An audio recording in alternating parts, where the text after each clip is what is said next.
Deshbandhu club আয়োজিত পিঠেপুলি উৎসবের জমজমাট সমাপ্তি হলো। স্থানীয় ঐতিহ্য আর আধুনিক সংস্কৃতির এক মেলবন্ধনে দেখা গেল এই উৎসবে।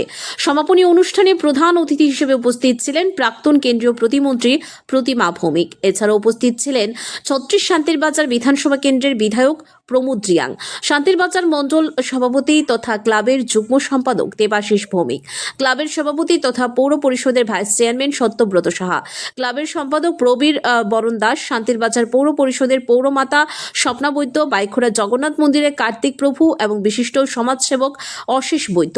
মেলা প্রাঙ্গণে প্রায় 40টি স্বনির্ভর গোষ্ঠীর এসএসজি স্টল পরিদর্শন করেন প্রতিমা ভৌমিক সহ অন্যান্য অতিথিরা। মেলায় উপস্থিত অতিথিরা গ্রাম বাংলার হারিয়ে যাওয়া হরেক রকমের পিঠের স্বাদ নেন এবং গ্রামীণ মহিলাদের এই কর্মতৎপরতার ভূয়সী প্রশংসা করেন।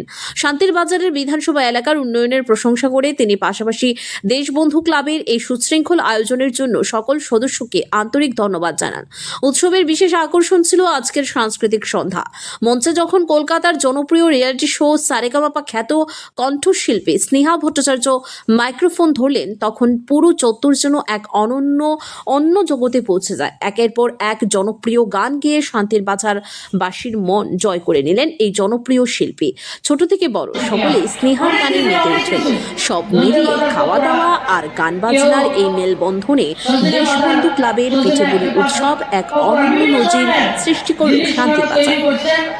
সেগুলি আমরা কিনছি এবং নিজেরা সেগুলি আস্বাদন করছি এবং আগামী দিনেও ব্যাপক পরিমাণে এই উৎসব হবে সেটা আশা রাখছি।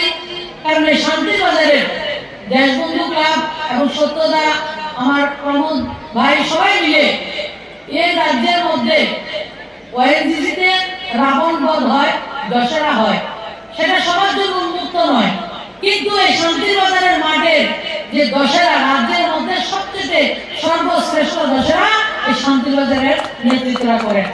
পুরো শান্তিরবাজার রাস্তা দেখিয়েছে, দিশা দেখিয়েছে যে দুষ্টের দমন, যে রাবণ, কে রাবণ, আমাদের মনের ভিতরে রাবণকে বধ করার যে সুযোগ এবং দেখার যে একটা আনন্দ এই শান্তিরবাজার আমাদেরকে দিয়েছে। আজকে 6 বছর ধরে পিঠাপুলি উৎসব ওনারা করছেন, বিভিন্ন সাংস্কৃতিক অনুষ্ঠান করছেন। আমাদের শুধু দক্ষিণ ত্রিপুরা নয়, গোটা রাজ্যকে বিভিন্ন নতুন কিছু দেওয়ার চেষ্টা করছেন এবং আগামী দিনেও আপনাদেরকে আনন্দ দেবেন। কিন্তু আমাদের মায়েদের কাছে একটাই অনুরোধ, আগে কিন্তু স্বামী বিবেকানন্দের জন্ম আমাদের এই বাংলা, নেতাজি সুভাষচন্দ্রের জন্ম এই বাংলায়, আমাদের কবিগুরু রবীন্দ্রনাথ ঠাকুর থেকে শুরু করে ঋষি বঙ্কিমচন্দ্র, শরৎচন্দ্র, বিভূতিভূষণ বন্দ্যোপাধ্যায়, সুকুমার রায়, কামিনী রায় থেকে শুরু করে প্রত্যেক ঋষি মুনি ঋষিদের জন্ম আমাদের বাংলায় এবং আমাদের মায়েরাই এসব সন্তানকে জন্ম দিয়েছেন। বীর মুগ্ধা বসুন্ধরা এই ভারতবর্ষ।